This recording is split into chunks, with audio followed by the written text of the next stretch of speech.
Hello everyone, and welcome back to our Calm English conversation. Hi everyone. It is lovely to be here again. Ron, I have to tell you something. That sounds serious. It is serious, but also a little funny. I am ready. This morning, I was looking through some old travel photos. I found one photo of me standing in front of a train ticket machine in another country. That sounds normal. No, Ron. My face was not normal. I looked completely lost. How lost? Like the machine had just asked me to explain my life choices. Oh no. The ticket machine had too much power. Exactly. It had buttons, options, languages, symbols, zones, prices, and I had fear. That is a very real travel moment. It really is. And that moment made me think about today's topic. Culture shock when visiting a new country. Yes. Culture shock sounds big and dramatic, but sometimes it begins with something very small. Like a ticket machine. Or a menu you cannot understand. Or a bus system that looks like a secret puzzle. Or a supermarket where you do not know if you should pack your own bags. Exactly. Culture shock is not always one huge emotional crash. Sometimes it is many small surprises in one day. That is such a good way to say it. Many small surprises. Culture shock means you feel confused, uncomfortable, tired, or even lonely because the culture around you is different from what you know. So it is not just about being shocked. Right. It is more like your brain saying, wait, this is not how things usually work. I know that feeling so well. Most travelers do. At first, a new country feels exciting. Everything feels fresh. You notice the buildings, the cafes, the streets, the way people dress, the way people talk.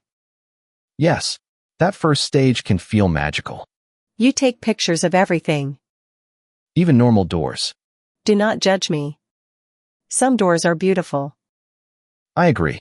Doors can be surprisingly interesting when you travel. Thank you. I feel understood. But after the first excitement, the harder part often begins. Yes. You realize that simple things are not simple anymore. Buying lunch takes effort. Taking the bus takes effort. Understanding signs takes effort. Even greeting someone can feel uncertain. Exactly. You think, should I shake hands? Should I hug? Should I just smile? Why are my hands suddenly so awkward? Culture shock often makes adults feel like beginners again. That is so true. And it can feel embarrassing. Embarrassing, but very normal. I like that. Embarrassing, but normal. When we are in our home culture, we understand many rules without thinking. We know where to stand, when to speak, how to order, how to pay, and what is polite. But in a new country, those hidden rules are not hidden anymore. Exactly. Suddenly, you notice them because you do not know them. Hidden rules. I love that phrase. It means the small social rules that people follow, but rarely explain. Like whether people talk loudly on the train. Yes. Or whether it is okay to ask personal questions. Yes. Or whether being 5 minutes late is normal or very rude. Exactly. Time is a perfect example of culture shock. Oh yes. Time can mean very different things in different places. In some cultures, being on time means arriving exactly at the planned time or even earlier. In other places, time can be more relaxed. Right. And neither style is automatically better. They are just different expectations. But if you do not know the expectation, you can easily make a mistake. Yes. That is why a useful phrase is, what time should I arrive? What time should I arrive? Or, should I come a little early? Should I come a little early? Those are simple, polite, and very helpful. I wish I had asked that before some awkward moments in my life. We all have awkward moments. True. My life has a full collection. A collection of culture shock stories? Yes. Like a museum. The Museum of Jennifer being confused. I would visit that museum. Thank you. The gift shop sells nervous smiles. Very useful for travelers. Let's talk about food. Food culture shock is very real. Absolutely. Food is emotional because it is connected to comfort, family, habits, and memories. That is so true. When I travel, I love trying new food at first. You feel curious. Yes. I want to taste the local dishes. I want to be brave. I want to say, I am open to new experiences. And then? And then sometimes I just want the food I know. That is completely normal. Especially when I am tired. When I am tired, I do not want a mystery soup. A mystery soup? Yes. A soup where I ask, what is inside? And the answer makes me more confused. That is a very B2 travel problem. Thank you. Food culture shock can come from taste, smell, meal times, table manners, or restaurant rules. For example, in some countries, dinner is very late. Yes. In other countries, people eat earlier. In some places, people share dishes. In others, each person orders their own plate. In some restaurants, you pay at the counter. In others, you wait for the bill. And tipping can be so confusing. Very confusing. In some countries, tipping is expected. In others, it is not common. In some places, service is already included. A useful phrase is service included? Exactly. Is service included? Means, is the service charge already part of the bill? That phrase can save you from standing there with panic in your eyes. Yes. Another useful phrase is, what do you recommend? What do you recommend? It is friendly, natural, and often leads to good food. Unless the person recommends the mystery soup. Then you can say, is it spicy? Very important. Or what is it made with? What is it made with? Good. I also like, this is new for me, but I do like to try it. That is a beautiful phrase because it shows respect and curiosity. It sounds much better than, I am afraid of this dish. Definitely. But sometimes I am afraid of the dish. Then try one bite and keep water nearby. Wise advice. Food is a gentle reminder that culture is not only in museums or history books. Culture is also on the table. Wow. That is lovely. Thank you. Language is another big part of culture shock. Yes. Even if you speak some English or the local language, real life can feel much faster than classroom life. That is so true. In class, people speak clearly.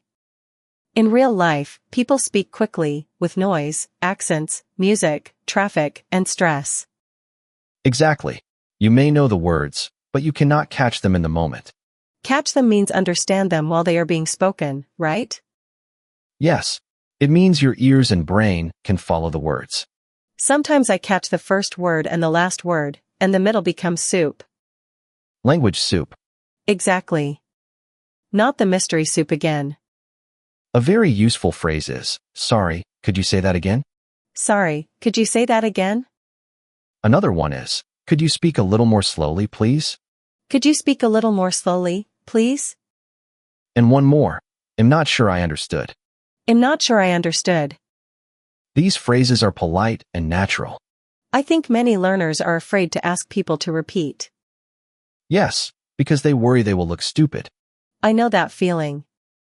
But asking for repetition is not a sign of weakness. It is a normal part of communication. Even native speakers ask people to repeat. All the time. That makes me feel better. Also, culture shock can happen with humor. Oh, humor is difficult. Very difficult. Jokes often need cultural knowledge. Sometimes everyone laughs, and I laugh too, but I have no idea why. The classic social laugh. Yes. My mouth is laughing, but my brain is still looking for the joke. In that situation, you can say, I didn't get the joke. Can you explain it? I didn't get the joke. Can you explain it? That sounds natural and honest. It also shows that you want to understand. Exactly. And people usually enjoy explaining jokes, unless the joke becomes less funny after the explanation. That happens a lot. Sadly, yes. Let's talk about personal space. Good idea. Personal space is the physical distance people keep between each other. Yes. In some cultures, people stand close when they talk. In others, they keep more distance. If someone stands very close, you may feel uncomfortable. And if someone stands far away, you may think they are cold or unfriendly. But it might not be personal. Exactly. It's not personal is a useful phrase and a useful mindset. Mindset means the way you think about something. Right.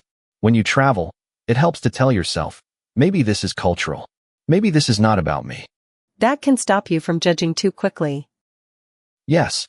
Instead of saying, this is rude, we can pause and say, this is different from what I am used to.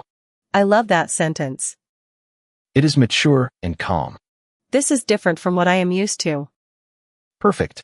If you are enjoying this conversation, don't forget to like, subscribe, and comment. And comment the word culture if you want to speak English more naturally when you travel.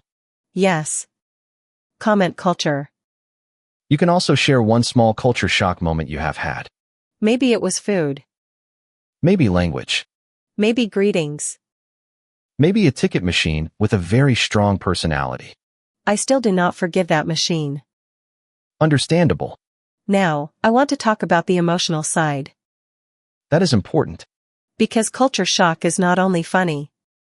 Sometimes it feels lonely. Very true. You can be in a beautiful city and still feel completely out of place.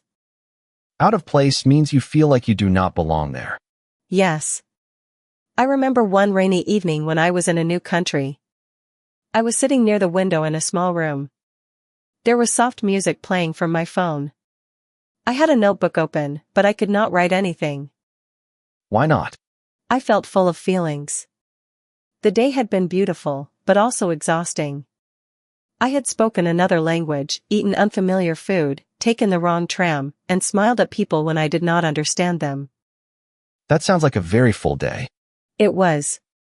And suddenly, I missed home. Not in a dramatic way. Just quietly. Quiet homesickness. Yes. I missed my own bed. My usual street. The food I knew. The sound of my own language. That is deeply human. I thought, why am I sad? I wanted to come here. Many people feel that. Wanting an experience does not mean every moment will feel easy. That is comforting. You can be grateful and tired at the same time. You can be excited and lonely. You can be brave and unsure. That is so true.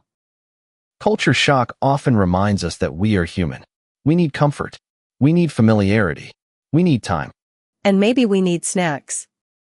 Snacks help many emotional problems. I agree completely. This is also connected to learning English. Yes. When you speak English, you can feel like a different version of yourself. Exactly. In your first language, you may be funny, confident, quick, and expressive. But in English, you may feel slower and simpler. You may know what you want to say, but not how to say it. That can be frustrating. Very frustrating. But it does not mean you have no personality in English. It means your English voice is still growing. English voice. I love that. Your English voice is the version of you that can express thoughts and feelings in English. At first, it may feel small, but with practice, it becomes warmer, clearer, and stronger. That is beautiful. So learners should not be angry with themselves. Exactly.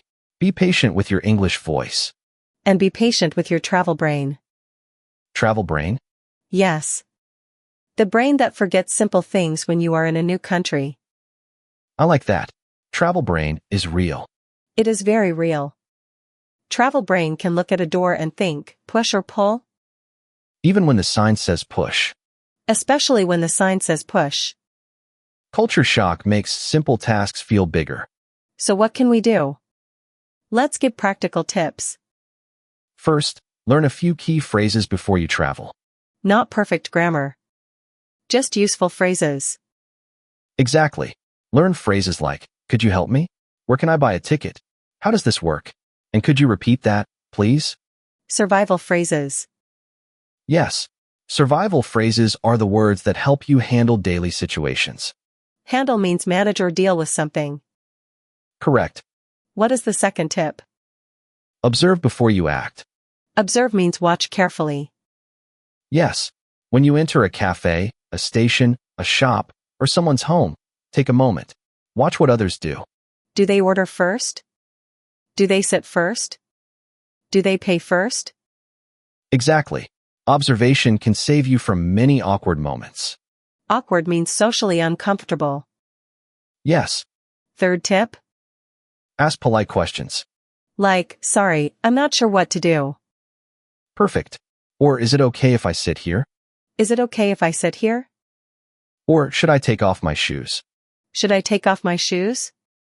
Simple questions show respect. That is true. Fourth tip. Keep one small routine from home. Like making coffee in the morning. Yes. Or writing in a notebook at night. Or listening to familiar music. Or taking a short walk after dinner. A small routine can make you feel safe. Exactly. When everything around you is new, one familiar habit can calm your nervous system. Nervous system sounds a little scientific. It means the part of your body that reacts to stress and calm. But simply, familiar habits help your body feel safe. That makes sense. Fifth tip. Rest more than you think you need. I need this tip. Many people travel like they are collecting points. 5 museums, 3 cafes, 2 famous streets, 1 sunset photo, all in one day. That sounds like me. And then culture shock becomes stronger because you are tired. When I am tired, everything feels louder. Exactly. Rest is not wasting time. Rest helps you enjoy the place more. Travel is not a race. Beautifully said. Let's practice some phrases now. Good idea. At a train station. Excuse me, does this train go to the city center? Excuse me, does this train go to the city center? Which platform should I go to? Which platform should I go to? Do I need to validate this ticket? Do I need to validate this ticket? Validate means make the ticket active, often by scanning or stamping it. Very useful. At a restaurant. What do you recommend? What do you recommend? Is service included? Is service included? Could we have the bill, please? Could we have the bill, please? At someone's home. Thank you for inviting me. Thank you for inviting me. Should I take off my shoes? Should I take off my shoes? Can I help with anything? Can I help with anything? Excellent. These phrases make me feel more prepared. Prepared does not mean you will never feel nervous. It means you have tools. I like that. English phrases are tools. Yes, small tools for real life. So the main lesson today is that culture shock is normal. Completely normal. It does not mean you are weak. It means you are meeting a new way of life. Different does not mean wrong. Different means unfamiliar at first. And unfamiliar can become familiar with time. Exactly. One day, the street that confused you becomes the street you know. One day, the strange supermarket becomes your normal supermarket. One day, you order food without panic. One day, the ticket machine still annoys you, but less. Progress. Small progress. And small progress matters. To everyone listening, if you are in a new country now, be gentle with yourself. If you are learning English, be gentle with yourself too. Your English voice is growing. Your confidence is growing. Your ability to handle new situations is growing. Step by step. And remember this sentence. Which one? This is different from what I am used to, but I can learn. That is perfect. Let's say it once more. This is different from what I am used to, but I can learn. This is different from what I am used to, but I can learn. Wonderful. Thank you for spending this calm time with us. Thank you for listening and learning with us. We hope this conversation makes culture shock feel less scary. And we hope it helps you speak English with more confidence. Take care of yourself. Drink some water. Check your train direction. Be kind to your travel brain. And remember, you do not need perfect English. You need brave, useful, human English. We will see you in the next conversation. Goodbye, everyone. Goodbye, everyone.